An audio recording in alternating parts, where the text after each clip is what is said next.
नमस्कार, म भाग्यराम थारू काठमाडौँ युनिभर्सिटीको एउटा एमटिडी को चाहिँ स्कलर छु। म चाहिँ अहिले चाहिँ एउटा सेसन रिटर्निङ भोलिन्टियरलाई केस म्यानेजमेन्टको बारेमा एउटा सेसन तयार पारेको छु। यो चाहिँ हेर्दाखेरि हामीले चाहिँ रिटर्निङ भोलिन्टियरहरू चाहिँ विशेष गरेर आरबी जो छ उनीहरू चाहिँ ह्युमनिजम र एडल्ट लर्निङ थ्योरीलाई चाहिँ प्रयोग गरेर यो सेसन तयार पारेको छ र यसले चाहिँ सहभागीहरूलाई उनीहरूको तालिममा चाहिँ केस म्यानेजमेन्ट कसरी चाहिँ फरेन इम्प्लोइमेन्टको केस म्यानेजमेन्ट कसरी गर्ने भन्ने कुराहरू चाहिँ यसमा चाहिँ व्याख्या अथवा उनीहरू सञ्चालन गर्नलाई सपोर्ट गर्छ। यसमा चाहिँ अब्जेक्टिभ हेर्ने हो भने एक्सप्लोर केस सोल्युसन्स अथवा केस सोल्युसनका प्रक्रियाहरू केसहरू के हुन् भन्ने कुराहरू यसमा चाहिँ जानकारी अथवा एक्सप्लोर हुन्छ भने रेफरल मेकानिजमको बारेमा अब यो वैदेशिक रोजगारका केसहरू कहाँ कसरी पठाउने को मार्फत पठाउने भन्ने कुराहरू चाहिँ व्याख्या चाहिँ यसमा च्यारिटेबल फाउन्डेसनमा ह्युमनिजम र एडल्ट लर्निङको कुराहरू यो सेसनमा चाहिँ जोडिएको छ र अहिले चाहिँ म ह्युमनिजमको बारेमा व्याख्या गर्दैछु। यसमा चाहिँ मानवीय भलाइको लागि चाहिँ यसले चाहिँ काम गर्छ र यसले चाहिँ मानवको भलाइलाई नै हेर्छ। अर्को चाहिँ हेर्ने उच्चतम इच्छाहरू व्यक्तिको उच्चतम इच्छाहरू व्यक्तिको स्वायत्तता र छनौटलाई चाहिँ ध्यान मान्यता दिन्छ यसले चाहिँ। अर्को चाहिँ हेर्ने हो भने सेल्फ एक्चुअलाइजेसनमा चाहिँ आफ्नो उच्चतम क्षमता पुग्नमा ध्यान केन्द्रित गर्छ व्यक्तिले। यो उसमा चाहिँ यो के अरे फाउन्डेसनको क्रममा चाहिँ एक्टिभ एजेन्टको रूपमा चाहिँ हाम्रो चाहिँ एउटा मान्छे एउटा व्यक्ति एउटा चाहिँ एक्टिभ छ सक्रिय हुन्छ पेसिभ होइन भन्ने कुराहरू यसले चाहिँ जोड गरेको। ह्युमनिजममा मास्लोको हायरार्की अफ निड्स भनेर पनि व्याख्या गरिएको छ जसमा चाहिँ फिजियोलोजिकल कुराहरू चाहिँ छ। यसमा चाहिँ खाना पानी अथवा निद सुत्ने कुराहरू चाहिँ जोडिएको छ। सँगसँगै यसमा चाहिँ सेक्सको कुराहरू पनि यसमा छ जुन चाहिँ मान्छेलाई आवश्यक पर्ने कुराहरू लाई चाहिँ व्याख्या गर्दछ र जब मान्छे चाहिँ यी सबै कुराहरू पुरा गरिसकेपछि सेफ्टी चाहिन्छ मान्छेलाई आवश्यकता यो चाहिँ पछिसम्म चाहिँ मलाई यो कुराहरू पाइरहेको म चाहिँ बाहिर गएर चाहिँ बस्न नपरौँ भन्ने हिसाबले चाहिँ सेफ्टीका कुराहरू चाहिन्छ। सँगसँगै त्यसपछि लभ र बिलोङ्गिङका कुराहरू सँगै जोडिन्छ। आफ्नो व्यक्तिबाट आफ्नै परिवारबाट होस् आफ्नो लाइफ फ्रेन्डबाट होस् भन्ने कुराहरू चाहिँ यसमा चाहिँ जोडिन्छ भने यसमा चाहिँ स्टिममा हेर्दाखेरि यो चाहिँ पहिचान चाहिन्छ उसलाई चाहिँ अब स्टिमको हिसाबले हेर्ने उसलाई पहिचान चाहिन्छ उसको चाहिँ इज्जत मान प्रतिष्ठाहरू यसमा चाहिँ जोडिएको छ।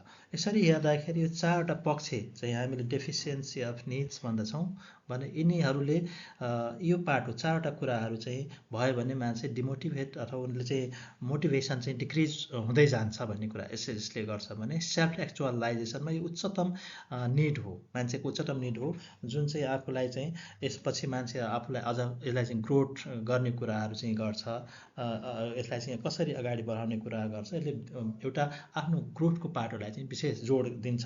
यसमा चाहिँ कम्युनिटिभ र नेचरका कुराहरू सँगसँगै सेल्फ एक्चुअलाइजेसनका कुराहरू चाहिँ जोडिएको चाहिँ छ।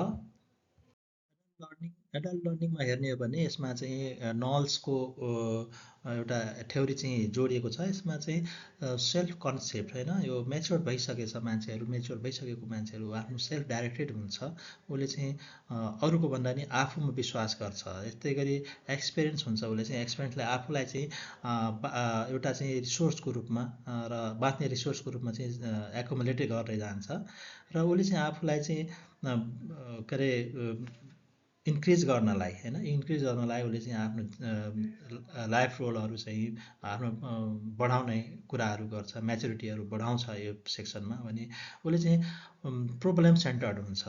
विशेष गरेर चाहिँ इमिडिएट एप्लिकेसन एन्ड प्रब्लम सल्भिङका कुराहरू यसले चाहिँ गर्छ। इमिडिएट चाहिँ मैले चाहिँ के एप्लिकेसन गर्न सक्छु र प्रब्लमहरू के सल्भ गर्न सक्छु भन्ने कुराहरू चाहिँ यसमा जोडिएको छ। त्यसपछि अन्तिममा चाहिँ मोटिभेसन हुन्छ। यो आन्तरिक मोटिभेसनका कुराहरू जोडिन्छ जसले चाहिँ उसलाई चाहिँ लर्निङमा चाहिँ विशेष जोड गरिन्छ। हामीले यो दुईवटा थ्योरीलाई चाहिँ यो सेसनमा यो के अरे उसको सेसनमा हाम्रो चाहिँ यो केस म्यानेजमेन्टको सेसनमा चाहिँ जोडिएको छ। वेलकम एन्ड ग्राउन्डिङको सेसन चाहिँ सुरु गरिएको छ। यसमा चाहिँ humanism fostering empathy respect and safe inclusive environment through life एक्सपिरियन्सका कुराहरू चाहिँ थ्योरिटिकल पार्टहरू चाहिँ यसरी लिङ्क गरिएको छ। यसमा चाहिँ भोलिन्टियर्सहरूलाई चाहिँ एक्सपिरियन्स सेयर गर्ने, केसहरू फेस गरेको कुराहरू चाहिँ सेयर गर्ने भन्ने कुराहरू चाहिँ गर्न सकिन्छ।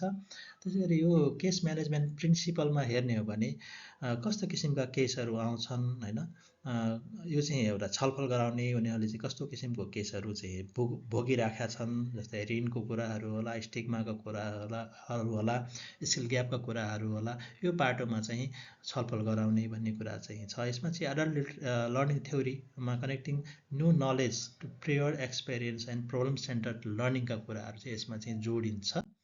त्यस्तै गरी अर्को चाहिँ हेर्ने हो भने केस म्यानेजमेन्ट रोल प्ले गर्न सकिन्छ र प्रब्लम सल्भिङको कुराहरू चाहिँ जोड्न सकिन्छ। यसमा चाहिँ ह्युमानिजमलाई इमोसनलसँग र सोसियल इन्फ्लुएन्ससँग चाहिँ जोडिन्छ भने एन्ड्रागोजीलाई चाहिँ एक्सपिरियन्सल लर्निङको कुराहरू चाहिँ जोड्न सकिन्छ। प्रब्लम सल्भिङमा हेर्ने हो भने हामीले स्मल ग्रुपमा डिस्कसन गर्न सक्छौँ, जसमा भोकेसनल ट्रेनिङ, काउन्सेलिङ का कुराहरू चाहिँ जोड्न सकिन्छ भने एडल्ट लर्निङ थ्योरीहरू सेल्फ डाइरेक्टेड, कोलाबरेटिभ, अप्लिकेबल लर्निङका कुराहरू यसमा चाहिँ जोड्न सकिन्छ। रिफ्लेक्सनको हिसाबले हेर्नु हो भने र एक्सनको हिसाबले हेर्ने हो भने रोल प्ले केस सिनारियो चाहिँ हामीले भोलिन्टियर्स रोल प्लेहरू चाहिँ गराउन सक्छौँ र उनीहरूले चाहिँ स्किल र पियर फिडब्याकहरू चाहिँ दिन सक्छन्। यसमा चाहिँ इमोसनल सोसियल इन्फ्लुएन्सहरू ह्युमानिजमको कुरा जोडिन्छ भने एक्सपिरियन्सल लर्निङका कुराहरू चाहिँ एन्ड्रागोजीको तर्फबाट जोड्न सकिन्छ। त्यसै गरी प्रब्लम सल्भिङमा डिस्कसनमा चाहिँ हामीले स्मल ग्रुपमा डिस्कसन सोल्युसन्सको कुराहरू गराउन सक्छौँ। के चाहिन्छ, आवश्यक के छ, भोकेसनल ट्रेनिङ, काउन्सिलिङ आदि के कुराहरू आवश्यक छ, त्यो प्रेजेन्ट टु लार्जर ग्रुपमा हामी गर्न सक्छौँ। यसमा learning theory, self directed, collaborated and applicable लर्निङहरू चाहिँ जोडिएको छ।